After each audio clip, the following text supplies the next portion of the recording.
안녕하십니까. 해영 컨설팅 연구소의 회원 이충훈입니다. 5개 중 강록편 오늘 4번째 불망어에 대해서 살펴보도록 하겠습니다. 불망어는 쉽게 말해서 거짓말 하지 말라는 그런데 이 망자가 헛될 말, 거짓할 망자인데 망자가 망할 망자의 여자가 있는 거 보면 좀 이상하지 않을까요?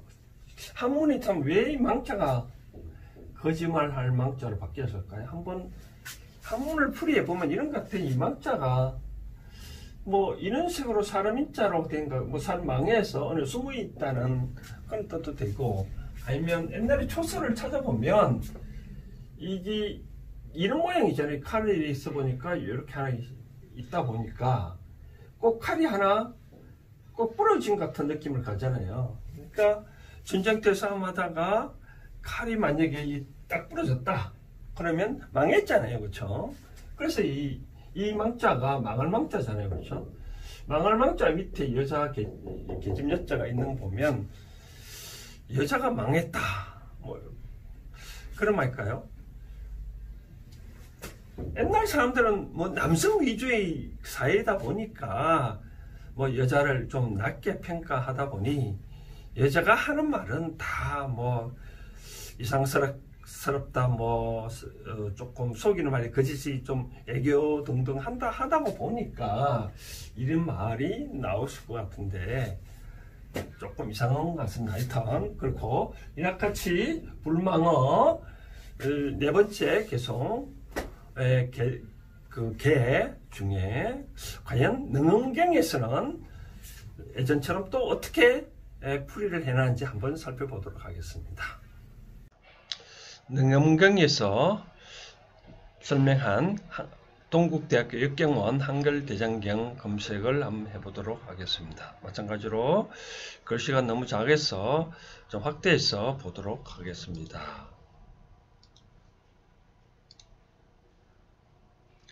아나나 이 세상 중생들이 비록 몸과 마음이 살생과 투도와 업욕에서 벗어나 세 가지 행위 이미 원만할지라도 만일 큰 거짓말을 자행하면 삼매가 청정하지 못하여 애욕과 사견의 마로 변해서 열의 종자를 잃게 되리라. 큰 거짓말이란 이른바 알지 못하면서 알았다고 하고 깨닫지 못하면서 깨달았다고 부풀리는 말이니라. 세상에서 가장 존경받는 인물이 되기 위하여 아사람에게 나는 지금 수다원과 사다원과 아나한과 아란도와 백지불성과 십지지전의 제2보살을 얻어노라고 하면서 상대에게 예배와 참여를 바라고 공양을 탐내는 행위이니라. 이 일천제는 깨달음의 종자를 마치 칼로 갈아 나무 베어내듯 소멸시켰으니 나는 이런 사람을 영원히 성간을 죽이고 더 이상 지견이 없어져 삼도의 고에 장기만 할 뿐 삼매를 이루지 못할 자라고 단언하리라. 나는 보살과 아라한들에게 명하여 너희들은 내가 열반한 뒤 응신으로 말법 세상에 태어나서 가지가지 형상을 나타내어 생사의 윤회에서 헤매는 중생을 제도하라. 때에 따라 사문과 셋속의 거사와 왕과 재상과 동남과 동료로부터 엄녀와 가부와 간산 도둑과 백정에 이르기까지 그 모습을 나타내기도 하여 그들과 같은 일을 하고 불성을 찬양하여 그들의 몸과 마음을 삼매에 들게 하라. 그러나 오직 임종할 무렵 남몰래 유연할 때를 제하고는 끝내 스스로 나는 진실한 보살이다, 진실한 아라한이다라고 말하여 소심자에게 부처님의 밀인을 가볍게 누설시키지 않도록 주의하라 라고 당부했으니 어찌 이런 사람들이 중생을 어지럽게 미혹시키는 대망언을 저지르겠느냐. 너가 세상 사람들을 교화하여 삼매를 닦게 하려면 업력과 살생과 투도 다음으로 또 온갖 대망언을 끊게 해야 한다. 이것이 이 열애와 이전 세존께서 네 번째로 결정한 정정하고 밝은 가르침이라고 하느니라.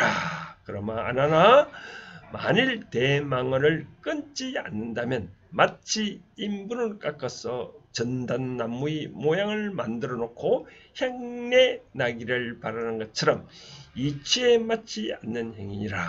나는 비구들에게 곧은 마음이 바로 도랑이라고 가르쳐왔기 때문에 비구들은 다니고 머물고 앉고 눕는 일체 행위에 조금도 허망한 거짓이 없는데 어찌 위대한 사람의 법을 얻었노라고 하겠느냐.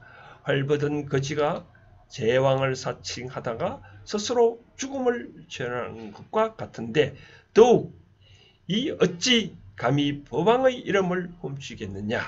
수행의 첫 자리가 진실하지 못하면 가위도 구부러진 것을 부른다. 진실하지 못한 행으로 부처님의 보리를 구하려 한다면 배꼽을 씹으리는 사람과 같으니 무엇이 이루어지길 바라겠느냐. 만일 비구들이 마음이 활줄처럼 곧다면 일체가 진실하여 삼매에 들어가도 영원의 마의 장애가 없으리라. 나는 이 사람에게 보살의 더없이 높은 깨달음을 성취할 자라고 인가하리라. 나의 이런 말은 부처님의 말씀이며 이와 다른 말은 파순의 말이니라 라고 되어 있네요. 잘 보셨습니까? 부처님은 그렇게 말씀을 하셨네요. 불망어, 거짓말이라는 것이 뭐냐, 그게 대망어는 뭐냐라고 하니까, 이 시기에서 부처님이 지금 개를 말하는 거는 수행자들한테 말을 한 거잖아요. 수행자를 말하다 보니 깨닫지도 못하면서도 깨달았다, 알지도 못하면서 알았다고 하는 것이 큰 망어다, 그런 걸 했네요. 그렇죠? 깨달으면 어떻게 되죠? 아까 경전 속에 아라한 등등 나오는데 깨달음의 단계가 여러 개 있는데, 그렇게 내가 단계도 이루지도 못하면서도 이루었다라고 하면, 만약에 이루면 어떻게 될까요? 많은 사람이 그 사람한테 존경을 표시를 하잖아요. 그렇죠?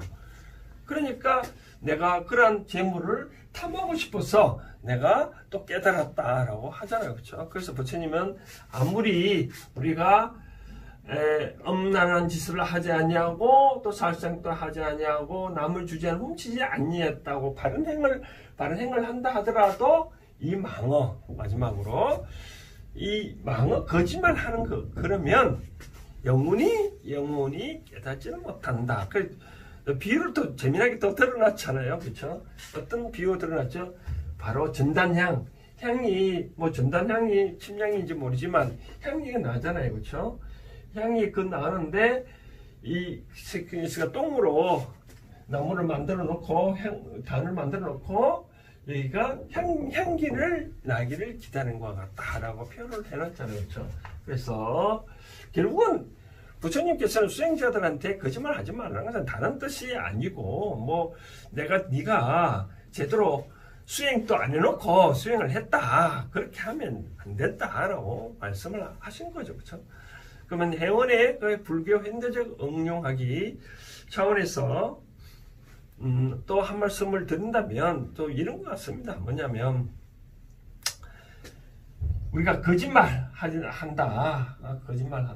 그러면 저는 그때도 말씀을 드렸는데, 거짓말이 정말 나쁠까요? 나쁘지는 않잖아요. 그렇죠? 예를 들어서 우리가 요즘 각종 드라마나 영화를 본다면 그 내용들이 다 어떻게 보면 거짓말이죠. 이와 같이 거짓말을 아주 잘하면 대박 치는 거고, 거짓말도 서툴하게 하면 쪽박 차잖아요. 그렇죠?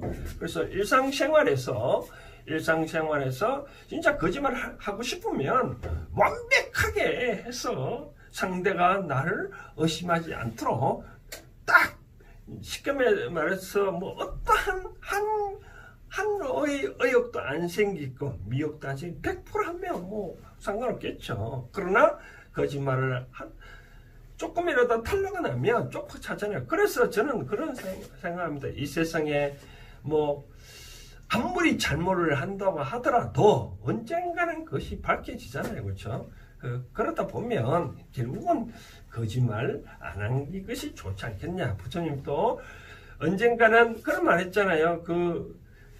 거짓말은 언제 하느냐?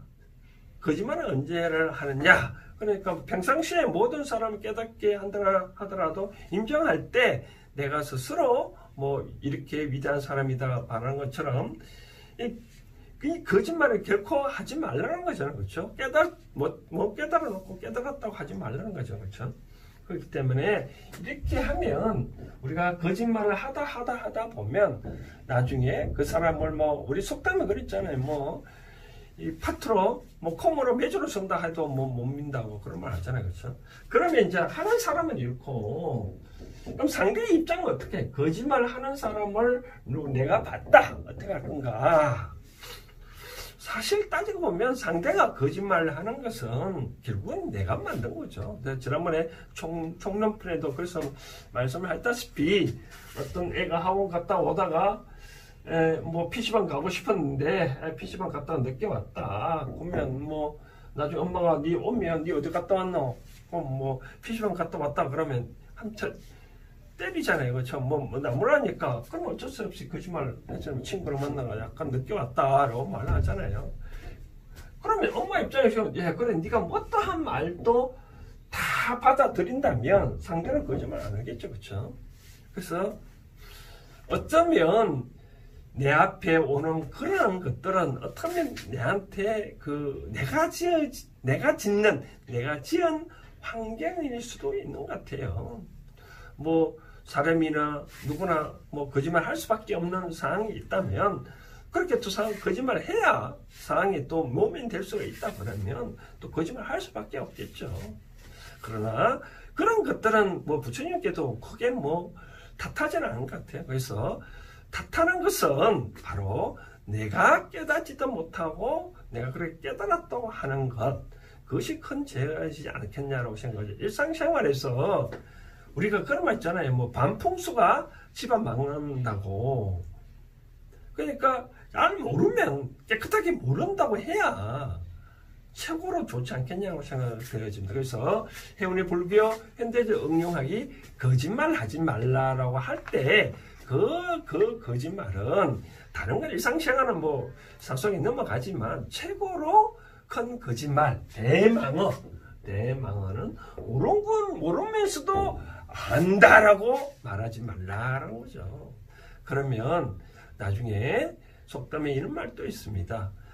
호미로 맑은 물을 나중에 삽으로 또 못 막는다. 우리가 이렇게 뚝이 있다. 그러면 물이 줄줄 새잖아요. 그래서 새면 처음에는 호미로도 막을 수도 있을 수 있잖아요. 그렇죠? 근데 나중에 못 먹고 있다가 뚝이 커지면 나중에 삽으로도 못 먹잖아요. 결국 터질 수도 있잖아요. 그렇죠? 그것처럼 일상생활에서 아주 사소한 것에 그때 해결하면 되는데 나중에는 해결을 못할 수도 있거든요.